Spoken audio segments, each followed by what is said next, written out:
عامر صاحب فرمائیے گا کہ یہ آج جو خبر پہلے نشر کی گئی اور اس کے بعد جو ہے وزیر اطلاعات جناب مریم اورنگزیب صاحبہ کا ایک ٹویٹ بھی آ گیا جس میں تردید کر دی گئی کہ ابھی فیصلہ نہیں ہوا ہے.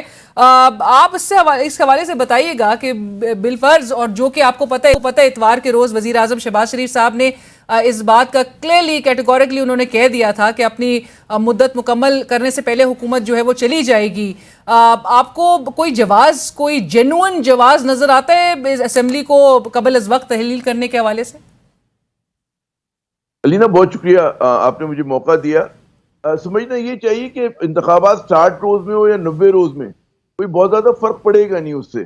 اچھا، اور زیادہ جو لوگ اس کو گیس کر رہے ہیں، جو لوگوں کا تجزیہ ہے، وہ یہی کہہ رہے ہیں کہ قبل از وقت 1 دن پہلے 2 دن پہلے 8 کو نہیں ہوگا، 9 کو ہو جائے گا، 7 کو ہو جائے گا، 10 کو ہو جائے گا، فرق نہیں پڑتا اس سے. کیونکہ ظاہر ہے کہ یہ جو حکومت ہے وہ چاہے گی کہ ذرا سا ایک گیپ آ جائے. 60 دن از ٹو ارلی، اور 90 دن اگر مل جاتے تو لوگ ذرا سا غالباً جو نون لیگ پہ کم از کم بوجھ ہے اس بات کا کہ لوگ ان کی معاشی کارکردگی سے بہت نالاں ہیں. اور جو شخص بھی پاکستان میں بل دینے کے لیے جاتا ہے، بجلی کا، گیس کا، یا وہ خریداری کرنے کے لیے جاتا ہے، تو اس کے چہرے، اس کے نظروں کے سامنے اسحاق ڈار کا، شہباز صاحب کا، نواز شریف صاحب کا، مریم کا چہرہ گھوم جاتا ہے کیونکہ جو پرائس وہ پے کر رہے ہیں. اچھا، آپ نے دیکھا ہوگا کہ پاکستان پیپلز پارٹی نے وہ حکومت میں رہی بھی ہے، لیکن اس طرح کے فیصلوں کا ملبہ اس پہ نہیں گر رہا. وہ ملبہ جتنا بھی گرا ہے وہ نون لیگ پہ گرا ہے، اور وہ اون بھی نہیں کر رہے نہ. وہ خود کہتے ہیں کہ ہم پی ڈی ایم کا حصہ نہیں ہے، اگرچہ وہ کیبنٹ میں موجود ہے. بالکل جی. تو اس میں پھر ظاہر ہے کہ یہ نون لیگ چاہے گی کہ بھئی 60 کی جگہ 90 دن ہو جائے، ذرا سا ہمیں مہلت مل جائے.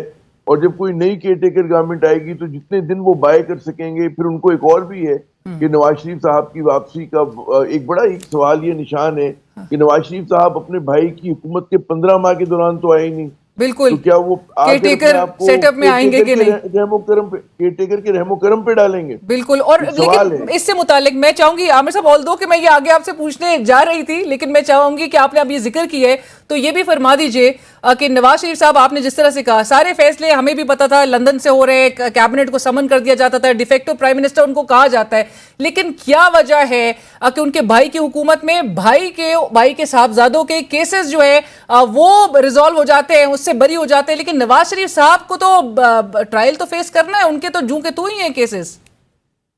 علینا بات ہی کہ نواز شریف صاحب، ایک تو پہلی بات ہی کہ وہ کنوکٹڈ ہیں، تو ان کے کیونکہ کنوکشن ہو چکی ہے، آپ بحث کر سکتے ہیں کہ جی کنوکشن صحیح تھی غلط تھی، لیکن اس کا ریویو بھی ہو چکا ہے، تو ان کے پاس بھی گنجائش کم ہے. اچھا، ان کو ہر حالت میں آ کر مطلب ہے کہ جیل میں جانا ہے.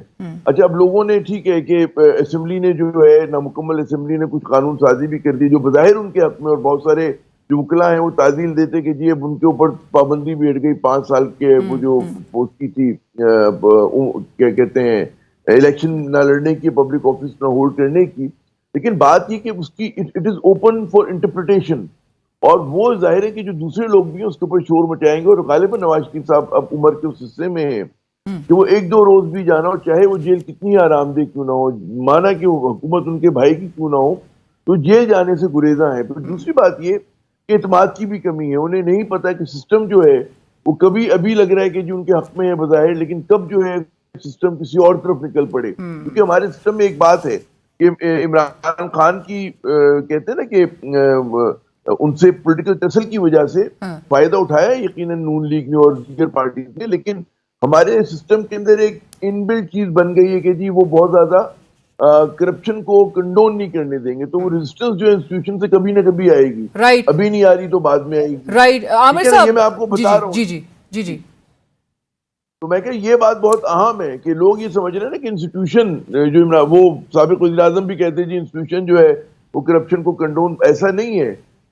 اپنی مصلحتوں کے تحت انہوں نے درگزر کر دیا، لیکن وہ آپ دیکھیے گا کہ دوبارہ باؤنس بیک ہوگا. بالکل. اور جو سیاستدان ملوث ہیں اس میں وہ پھر گھبرائے میں اس بات سے کہ کل کو پھر ہمارے ساتھ دوبارہ کیا ہو جائے. Right. And like you said کہ کنوکشن جو ہے وہ نیچرلی ان کی ہو چکی ہے، تو انہوں نے اب آ کے فیس کرنا، وہ جیل جو ہے جانا ہے، وہ اب تک اپنے آپ کو اس حوالے سے کلیئر نہیں کرا سکے. بہرحال لیکن آپ نے جہاں پر ذکر کیا کہ چاہے 60 دن کے اندر الیکشنز ہو یا 90 روز کے اندر، عامر صاحب نوئنگ کہ 2 اسمبلیاں وقت سے پہلے تحلیل ہو چکی، اس کے باوجود بھی 90 روز کے اندر آئین کی پروویژن کے مطابق فالو نہیں ہوئی، ایک ایسا پریسیڈنٹ سیٹ کیا گیا جو کہ اور اس کے بعد عدالتی احکامات کو بھی فالو نہیں کیا گیا.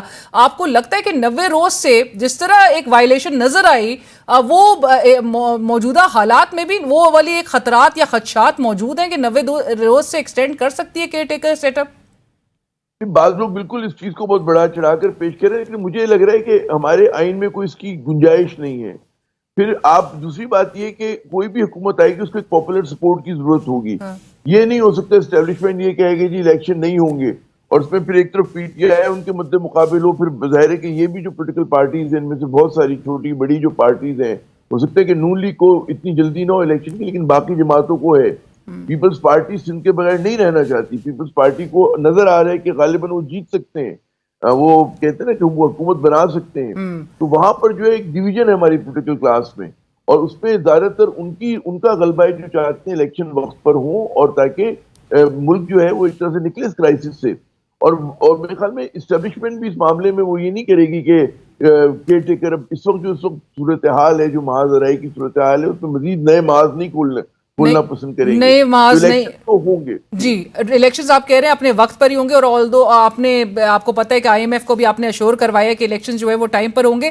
لیکن عامر صاحب ایک اور انٹرسٹنگ ایک ڈیبیٹ ہے، اور اس پہ بہرحال ڈیبیٹ اور مقصد کیا ہے وہ یہ کہ نگراں وزیر اعظم ہوگا کون. یہ جو نام وقتاً فوقتاً جو ہے سامنے آ رہے ہیں، آپ کو پتہ ہے سوشل میڈیا پہ بھی ایک بحث ہے، یہ کیوں چل رہا ہے؟ نام سامنے لانے کا مقصد کیا ہے؟ ہمارے عموماً ہوتا ہے کہ ٹیسٹ بیلونز پھینکے جاتے ہیں، اور بعض لوگ ایسے بھی ہوتے ہیں کہ اگر علینا صاحبہ کو خود شوق ہے تو وہ اپنے کسی دوست سے کہتے ہیں کہ میرا نام ڈال دو نا، ٹھیک ہے نا. تو یہ بھی چل رہا ہوتا ہے. تو میں یقین سے نہیں کہتا کہ میں ایسی ازراہ مذاق کا ہے، مجھے پتہ ہے کہ آپ ایسا نہیں کریں گے، لیکن بہت سارے ہمارے سیاستدان یہ کرتے ہیں جن کو شوق ہوتا ہے منسٹر بننے کا. لیکن ایک اور میرا سوال ہے، کوئی بھی اب دیکھیں نا پی ڈی ایم ہی کو نامینیٹ کرنے، ان کے سامنے کوئی جینوئن اپوزیشن تو ہے نہیں، تو کوئی بھی آ جائے. اچھا پھر ہمیں پتہ ہے کہ جناب ہماریاں جو ہے اس وقت جو صورتحال ہے اس میں یہ نگراں حکومتیں کیا کر دیں گی؟ نگراں حکومتیں وہی کریں گی کہ جو مطلب ہونا چاہیے، اس کے بارے میں فیصلے ہو چکے ہیں، ٹھیک ہے نا. تو اس کے اوپر میں کوئی نہیں سمجھتا کہ گیم چینجر ہوں گے. وہاں پہ کوئی ایسا آ جائے گا جو کہے گا جی میں زیادہ دھاندلی کراؤں گا، یا ایسا آ جائے گا جو کہے گا میں بالکل کچھ نہیں ہونے دوں گا. تو جس طرح پاکستان ہمیشہ چلا ہے تو کوئی بھی آ جائے، مگر ہونا یہ چاہیے علینا صاحبہ کہ کم از کم ایسے صاف ستھرے لوگ آئیں کہ جن پہ لوگ آتے ہی شور نہ مچانا شروع کر دیں. یہ نہ ہو کہ جیسے پنجاب حکومت پنجاب ہے یا کے پی کی گورنمنٹ ہے کہ ان کے اپنے علائی جو ہے تنقید کریں کے پی کی حکومت کے اوپر. بالکل. تو ایسے نسبتاً صاف ستھرے لوگ، اچھے لوگ، ایماندار لوگ، اور پاکستان خالی نہیں ہوا ایماندار لوگوں سے. ضروری نہیں کہ آپ کسی صحافی کو لے کر آئیں، خدا کے لیے صحافی کو مت لے کر آئیں، کسی پرانے جج کو لے آئیں، کسی بزرگ سیاستدان کو لے کر آ جائیں، ایماندار سیاستدان کو لے کر آ جائیں. ٹھیک، کوئی آ جائے، کوئی ایکس فوجی صاف جن کی پروفائل ساؤنڈ ہو، بالکل صحیح، اور ایکسیپٹیبل کینڈیڈیٹس ہوں. عامر صاحب لاسٹ سوال، وقت کی کمی ہے. خیبر پختونخوا میں آپ نے دیکھا پاکستان تحریک انصاف پارلیمنٹیرینز آ گئی. پنجاب کی سطح پر آپ دیکھ رہے ہیں استحکام پاکستان پارٹی آ گئی ہے. یہ جو پی ٹی آئی کے بریک اوے فیکشنز ہیں، سندھ میں آپ کیا دیکھ رہے ہیں؟ مقابلہ پھر پیپلز پارٹی اور ایم کیو ایم کے درمیان ہی ہونا ہے؟ دیکھیں پیپلز پارٹی کو بہت غلبہ حاصل ہے سندھ کی سیاست پہ اس وقت، بہت زبردست قسم کا. اور ایم کیو ایم کی وہ حالت نہیں جو ماضی میں ہوا کرتی تھی. ایم کیو ایم آج نسبتاً بہت کمزور ہو چکی ہے، پھر حلقہ بندیاں بدل گئی ہیں.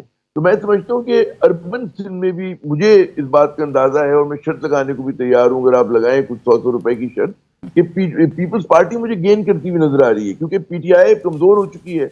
پی ٹی آئی کیا وہ کہتے ہیں ہوا اس میں حق میں نہیں ہے. ایم کیو ایم کا وہ والا عالم نہیں ہے جو ایک زمانے میں ہوا کرتا تھا کہ جی 14 نشستیں اینے کی تو 14 کی 14 جیت لی انہوں نے. یقیناً ایم کیو ایم نے اگر ابھی ان کی جتنی اس سے 2-4 نشستیں زیادہ ہی ہوں گی، یہ ہم کہہ سکتے ہیں، لیکن پیپلز پارٹی بھی گین کری ہوگی کراچی کے اندر، حیدرآباد میں نا. تو مجھے لگتا ہے کہ پیپلز پارٹی کو اور کوئی خدشہ نہیں ہے، اس کے سامنے نیشنلسٹ قوتوں کو کوئی خدشہ نہیں ہے. وہ ہمیشہ سے آتی ہیں، ہار جاتی ہیں جو سندھ کی نیشنلسٹ قوتیں ہیں. پھر وہ پیر پگاڑا صاحب کا فیکشن ہے، جی ڈی اے ہے، تو کوئی ساؤنڈ اپوزیشن نہیں ہوگی وہ جو ہمیشہ رہی ہے، کیونکہ جتنے بڑے جاگیردار بڑے پلیئرز ہیں وہ پیپلز پارٹی میں ہی ہیں زیادہ تر. رائٹ، پیپلز پارٹی کا مقابلہ کسی ساؤنڈ اپوزیشن سے نہیں ہوگا، اور آپ ان کی پوزیشن جو ہے وہ اس وقت ایک مضبوط نظر آ رہی ہے. بہت شکریہ عامر ضیاء صاحب، thank you so much sir.